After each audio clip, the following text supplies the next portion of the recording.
మీకు నచ్చిన, మీరు చేసిన వాళ్ళు నచ్చిన డైరెక్టర్ సార్? అంటే నచ్చిన అంటే ఓకే మీకు కంఫర్ట్. రవిరాజా పిలిశెట్టి, ముత్యాల సుబ్బయ్య గారు, ముప్పలనేని శివ, బి గోపాల్ గారు, భీమినేని శ్రీనివాసరావు, వీళ్ళందరూ మంచి నచ్చిన డైరెక్టర్సే. ఒకరు కాదని చెప్పడానికి లేదండి, ప్రతి ఒక్కరు నన్ను ఎంజాయ్ చేసేవాళ్ళు. నేను డైలాగ్ అంటే ఎంజాయ్ చేసేవాళ్ళు, సెట్లు ఎంజాయ్ చేసేవాళ్ళు. ఇప్పుడు మీరు రీఎంట్రీ ఇవ్వాలనుకుంటే ఓకే చిన్న ఒక సినిమా చేశారు ఎలాగో, మళ్ళీ రీఎంట్రీ ఇవ్వాలనుకుంటే కదా మీ మనసులో ఉన్న ఫలానా హీరోతో చేస్తే బాగుంటుంది నా రీఎంట్రీ, లేదంటే ఫలానా డైరెక్టర్తో సినిమాలో వెళ్తే బాగుంటుందని ఎవరైనా ఉన్నారా మీ మనసులో? ఇప్పుడు నేను ఇంతకుముందు వెంకటేష్ గారితో యాక్ట్ చేశాను, తర్వాత నాగార్జున గారితో యాక్ట్ చేశాను, బాలకృష్ణతో యాక్ట్ చేశాను నెంబర్ ఆఫ్ మూవీస్, తర్వాత చిరంజీవి గారితో ఎక్కువ సినిమాలు యాక్ట్ చేశాను. అందరు హీరోస్తో యాక్ట్ చేశాను నేను. అదొకే. ఇప్పుడు రీఎంట్రీ కోసము ఫలానా హీరోతో వెళ్తే నాది ఎంట్రీ బాగుంటుంది, లేదా ఫలానా డైరెక్టర్ సినిమాలో వెళ్తే బాగుంటుంది అని ఏదైనా మీ మనసులో కోరిక ఉండి ఉంటుందిగా? మళ్ళీ వెంకటేష్ గారితో చేస్తే బాగుంటుంది అనిపిస్తుంది.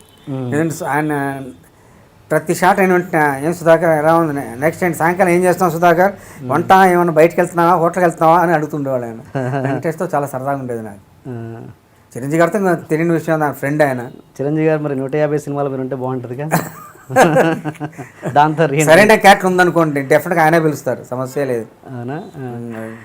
నేను హాస్పిటల్లో ఉన్నప్పుడు మరి చిరంజీవి గారు ఫ్యామిలీతో వచ్చి చూసి వెళ్ళారంట. నేను కోమాలో ఉన్నా, తర్వాత చెప్పారు. Okay okay okay. తర్వాత అలా జరిగింది అది. తర్వాత కోటి గారు వచ్చారంట, జగపతి బాబు వచ్చారంట, తనికెళ్ళ భరణి గారు వచ్చారంట. వీళ్ళందరూ వచ్చారంట హాస్పిటల్లో ఉన్నప్పుడు.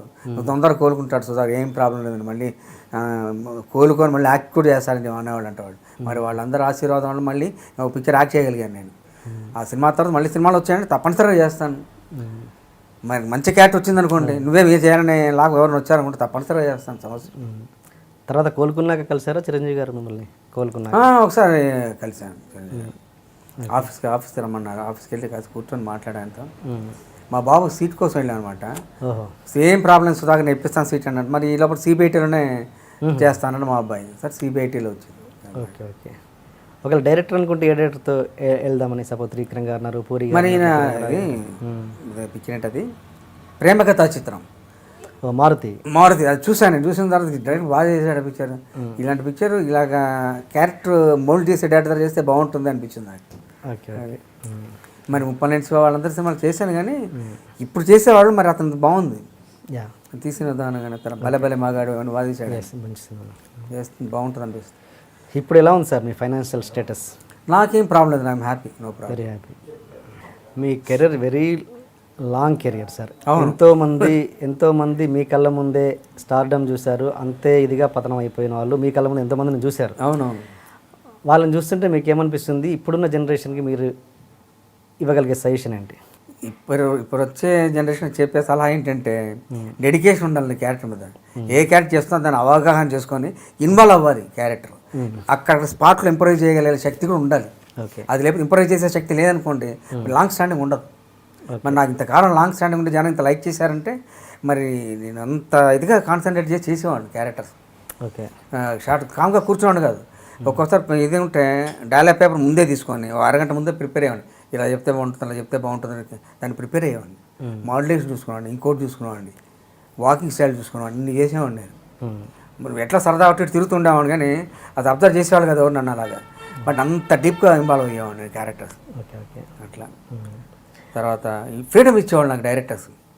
ముత్యాల సుబ్బయ్య గారు కానీ, రవిరాజా పిలిశెట్టి కానీ, బి గోపాల్ గారు కానీ, భీమినేని శ్రీనివాసరావు గారు నాకు టైం ఇచ్చేవారు. నువ్వు ఇలా చేసి ఇలా చేస్తే బాగుంటుందని వాళ్ళు డిస్కస్ చేసి మరి ఇంప్రూవ్ చేసుకోగలిగాం స్పాట్లో. అంతే ఇది ఉండేది. అంటే ఇప్పుడు ఓవర్ నైట్లో సక్సెస్ అయ్యి అంతే ఇదిగా పడిపోయే వాళ్ళ గురించి మీ కమెంట్ ఏంటి? ఎక్కడ తేడా కొడుతుంటుంది అది? కాన్సన్ట్రేషన్ లేకపోవడమే సమస్య. కాన్సన్ట్రేషన్, డెడికేషన్ లేకపోవడమే. ఓవర్ నైట్ వెళ్ళిపోతున్నారంటే ఇంక మరి డెడికేషన్ లేనట్టే అర్థం.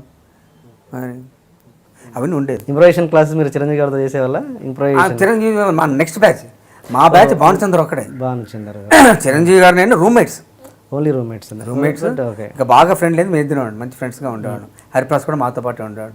మేమిద్దరం ముగ్గురు మంచి ఫ్రెండ్స్. వంట చేసుకునేవాళ్ళం, రూమ్లో కలిసి సినిమాలకు వెళ్ళాము, బయటకు వెళ్ళేవాళ్ళం, డిస్కస్ చేసుకునేవాళ్ళం క్యారెక్టర్స్ గురించి అలాగనమాట.